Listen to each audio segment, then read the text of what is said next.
Microscopy series का ये lecture number 1.2 है, दैट इज़ थर्ड लेक्चर है।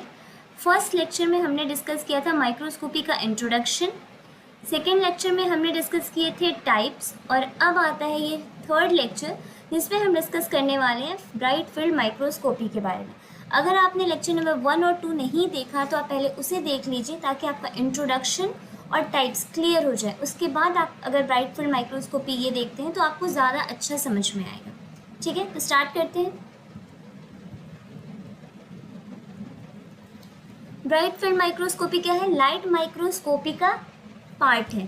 लाइट माइक्रोस्कोपी हमने पढ़ा था कि जो माइक्रोस्कोपी होते हैं दो टाइप के होते हैं, light microscopy and electron microscopy. Light microscopy में हमने पढ़ा था नंबर 1 पे जो आता है वो आता है ब्राइट फील्ड माइक्रोस्कोपी, उसके बाद आता है डार्क फील्ड माइक्रोस्कोपी, ठीक, उसके बाद आता है fluorescent, so on so many. ठीक है, तो अभी आज हम डिस्कस करने जा रहे हैं ब्राइट फील्ड माइक्रोस्कोपी के बारे में, जो लाइट माइक्रोस्कोपी का द फर्स्ट पार्ट है, ब्राइट फील्ड माइक्रोस्कोपी। ठीक, अब लाइट माइक्रोस्कोपी क्या है? लाइट माइक्रोस्कोप क्या है? नेम में ही ये क्लियर है, लाइट। इसका मतलब है जहाँ हम यूज़ करते हैं लाइट को, ठीक है, जहाँ हम लाइट को यूज़ करके माइक्रोस्कोपी कर रहे हैं, किसी भी इमेज को या स्पेसिमेन को विजुअलाइज कर रहे हैं with the help of light, उसे हम लाइट माइक्रोस्कोप या उस इंस्ट्रूमेंट को लाइट माइक्रोस्कोप और टेक्निक को हम लाइट माइक्रोस्कोपी कहते हैं। तो लाइट माइक्रोस्कोप का प्रिंसिपल क्या है?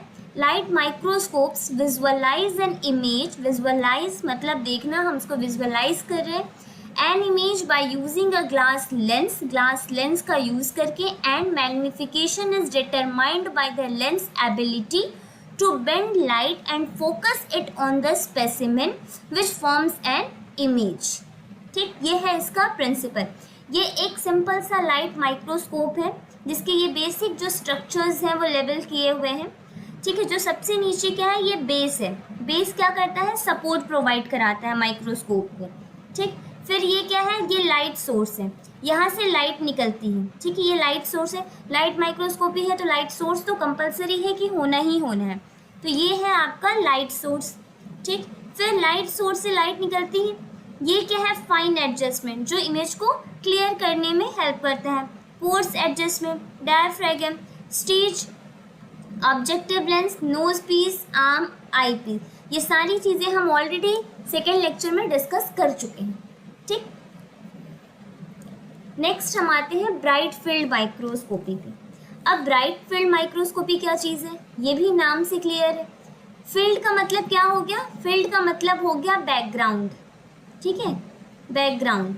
फील्ड कैसा है? ठीक है, बैकग्राउंड कैसा है, एरिया कैसा है, ये हो गया। और ब्राइट मतलब कि लाइट। ठीक है, ब्राइट फील्ड माइक्रोस्कोपी में क्या है? जो हमारा बैकग्राउंड है वो लाइट कलर का है। ठीक है, यह है ब्राइट फील्ड माइक्रोस्कोपी। अब इसका हम ये सबसे पहले हम डिस्कस करते हैं। ये आप पूरा ब्राइट फील्ड माइक्रोस्कोपी बहुत ईजिली समझ सकते हैं सिर्फ इस रे डायग्राम के हेल्प से। लाइट सोर्स का एक पाथवे आपको जानना है। ठीक है, light source pathway. Light source pathway का मतलब है कि लाइट किस रास्ते से गुजर रहा है, कहाँ कहाँ से निकल के कहाँ कहाँ जा रहा है। तो लाइट के सोर्स का पाथवे जानना है और ये रे डायग्राम जानना है। अगर हम ये दो चीज़ समझ जाते हैं ईजिली तो आपको पूरा ब्राइट फील्ड माइक्रोस्कोपी बहुत ही अच्छे से समझ में आ जाएगा। ठीक है, डार्क फील्ड माइक्रोस्कोपी और ब्राइट फील्ड माइक्रोस्कोपी में बहुत ही माइन्यूट सा डिफरेंस है दोनों में, बाकी सारे इनकी जो रे डायग्राम्स हैं और चीज़ें हैं वो सेम है। अगर आप ये समझ गए तो फिर आप आगे उसको भी बहुत अच्छे से समझ पाएंगे। ठीक, तो हम डायग्राम के फॉर्म में समझते हैं। सबसे पहले क्या आएगा? लाइट सोर्स है। सबसे पहले यहाँ से लाइट निकली।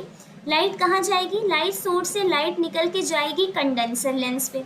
कंडेंसर लेंस से फिर ये यहाँ रेज जितनी यहाँ जा रही कंडेंसर लेंस में वो सारे फिर किस पे जाएंगे? स्कैटर करेंगे स्पेसिमेन के ऊपर, और स्पेसिमेन पे जो लाइट पड़ रही है वो फिर जा रही है ऑब्जेक्टिव लेंस पे, और उसके बाद ऑकुलर लेंस पे। यहाँ पे मैग्नीफाई हो रहा है। फर्स्ट टाइम जो इमेज मैग्नीफाई होता है वो ऑब्जेक्टिव लेंस से होता है, सेकेंड टाइम जो इमेज मैग्नीफाई होता है वो ऑकुलर लेंस पे होता है। तो यहाँ पे इमेज मैग्नीफाई हुआ, उसके बाद गया ऑकुलर लेंस में, और फिर हम आई के थ्रू इसको देख रहे हैं। ठीक, ये है पूरा ब्राइट फील्ड माइक्रोस्कोपी का रे डायग्राम। ठीक, अब आते हैं लाइट सोर्स पाथवे में। तो लाइट सोर्स पाथवे आप कैसे बना सकते हैं? सबसे पहले क्या होगा, लाइट होगा, लाइट से फिर कहाँ जा रहा है, कंडेंसर लेंस पे जा रहा है। अगर आप में आता है लाइट सोर्स पाथवे बनाइए तो आप बिल्कुल ऐसे बना सकते हैं, कंडेंसर लेंस में जा रहा है, कंडेंसर लेंस से कहाँ जा रहा है, स्पेसिमेन पे जा रहा है, स्पेसिमेन के बाद कहाँ जा रहा, स्पेसिमेन के बाद ये ऑब्जेक्टिव लेंस पे जा रहा है, ऑब्जेक्टिव लेंस के बाद कहाँ जा रहा है, ओकुलर लेंस पे जा रहा है, ओकुलर लेंस के बाद ये जा रहा है आपका आई। ठीक, ये हो गया पूरा लाइट सोर्स पाथवे, ये हो गया आपका इसका रे डायग्राम। और साइड में आप देख सकते हैं कि इमेज आपको कैसा दिखेगा। अगर ब्राइट फील्ड माइक्रोस्कोपी में आप देख रहे हैं तो आपको कुछ ऐसा इमेज दिखेगा, क्योंकि बैकग्राउंड भी हमारा लाइट कलर का है और जो हमारा स्पेसिमेन है वो ये रहा। ठीक, अब ब्राइट फील्ड माइक्रोस्कोप की कुछ इम्पॉर्टेंट जो ब्राइट फील्ड माइक्रोस्कोपी के जो इम्पोर्टेंट पॉइंट्स हैं वो क्या क्या हैं वो जान लेते हैं। ठीक, सबसे पहले कि आप इसमें लाइव सेल्स जो हैं, अगर कोई लाइव सेल ट्रांसपेरेंट है, लाइव सेल है और वो ट्रांसपेरेंट है, तो आप उसको ब्राइट फील्ड माइक्रोस्कोपी में नहीं देख पाएंगे अच्छे से। क्यों नहीं देख पाएंगे? क्योंकि एक तो ये पहली लाइव सेल है इसलिए नहीं, लाइव सेल है और ट्रांसपेरेंट है। अगर ये ट्रांसपेरेंट है और हमारा बैकग्राउंड भी लाइट है तो आप इस पे विजुअलाइज ही नहीं हो पाएगा, मिक्सअप हो जाएगा। ठीक, अगर आप लाइव सेल को स्टेनिंग दे दें, स्टेन कर दें, स्टेन करने से हो सकता है ये लाइव है तो स्टेन जो होता है इसके लिए टॉक्सिक हो और ये लाइव सेल जो है डाई कर जाए। जब ये डेथ कर जाएगा, लाइव रहेगा ही नहीं, तो फिर आप इसको देख के क्या करेंगे, कैसे ही देखेंगे।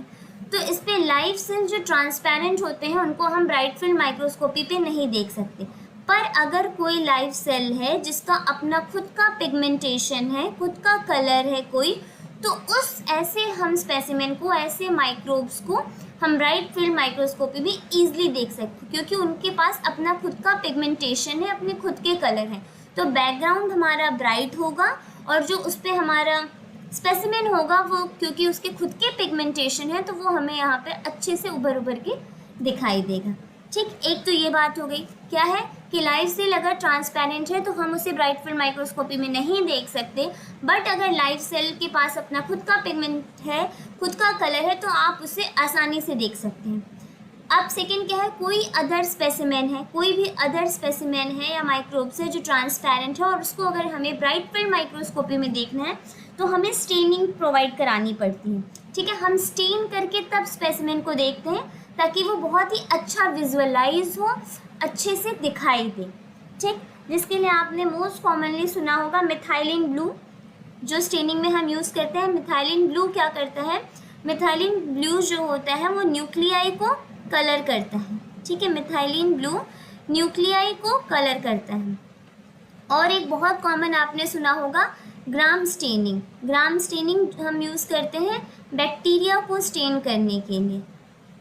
ठीक, तो ये कुछ कॉमन स्टेन्स हैं जिनको हम यूज़ करते हैं ब्राइट फील्ड माइक्रोस्कोपी में। अपने हो गया हमारा ब्राइट फील्ड माइक्रोस्कोपी।